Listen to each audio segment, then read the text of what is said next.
جارتي السورية قالت لي اخلطي البصل بالزبادي وتخلصي من شيب الشعر الابيض نهائي. الوصفة دي هتعمليها مرة واحدة بس في العمر. لو قلتلك ان نتيجتها بعد 10 دقايق يبقى بكذب عليكي، لان نتيجتها في 10 ثواني بس. فتعالوا بينا نشوف الوصفة المذهلة دي، واتمنى لو عجبتكم ما تبخلوش علينا باللايك. اول حاجة انا محتاجة حبة بصل تكون حجمها وسط، بس لازم أن يكون بصل احمر. وانا محتاجة ان انا اشيل الورق بس من البصل واسيب باقي البصلة كاملة، يعني ما تحفيش فيها او ما تشيليش منها طبقات. وبعد كده هبدأ ان انا اجيب المبشرة وبالناحية الناعمة جدا، وهبدأ ان انا ابشر البصلة بتاعتي دي علشان انا عاوزة انزل منها كل السوائل الموجودة فيها، مش عاوزة اسيب منها نقطة واحدة بس. وعلشان كده هبدأ ان انا اجيب مصفى من المصفى اللي هي بتاعت الاعشاب، وهنزل بكل البصلة اللي موجودة معايا بالشكل ده كده. وفي الخطوة دي خدي وقتك علشان تنزلي كل العصارة اللي موجودة في البصل.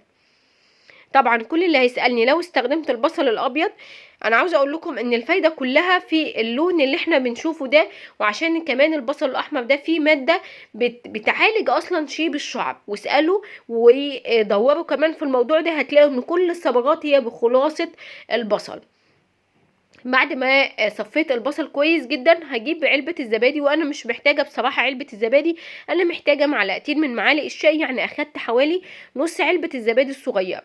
بعد كده بقى هبدأ ان انا اخلط مية البصل مع الزبادي لغاية ما يجوني سايلين جدا وما عادش فيهم اي تكتلات للزبادي. في الحالة دي خلاص كده وصلت للمرحلة المطلوبة. هبدأ ان انا اضيف كمان معلقتين صغيرين من الخل. انا مستخدمه الخل الابيض العادي اللي كلنا بنستخدمه في بيوتنا. بعد كده بقى هبدأ ان انا اضيف كمان عليهم معلقتين 2 من البن. انا مستخدمه هنا البن العربي اللون الغامق، يعني حاولي تغمقي على قد ما تقدري هتاخدي نتيجه ممتازه. اخدت منه برده معلقتين بمعالق الشاي، وطبعا زي ما انتوا اخدتوا بالكم ان انا موحده المعلقه في كل المكونات بتاعتي. في دلوقتي بقى اخلطي بقى المكونات بتاعتك كويس جدا. تمام قوي كده خلطت بقى كل المكونات.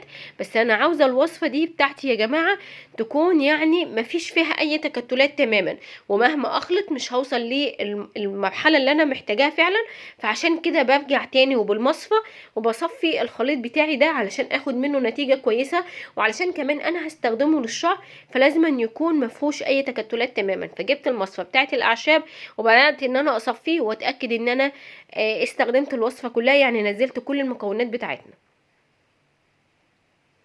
تمام كده انا وصلت كده للخليط بتاعي سايل ومفهوش اي تكتلات، واتاكدت من ده زي ما انتم شايفين. بعد كده بقى الوصفه بتاعتي جاهزه. بجهز شعري ان انا بغسله بميه دافيه، ويعني كده بحرك الدورة الدموية فيه.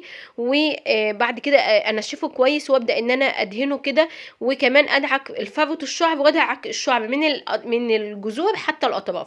عاوزه اقول لكم ان هي مش بس بتعمل ازاله لشيب الشعر، ده كمان بتنعم وبتفرد وبتكثف الشعر كمان. الوصفه دي ممتازه لازم تجربوها.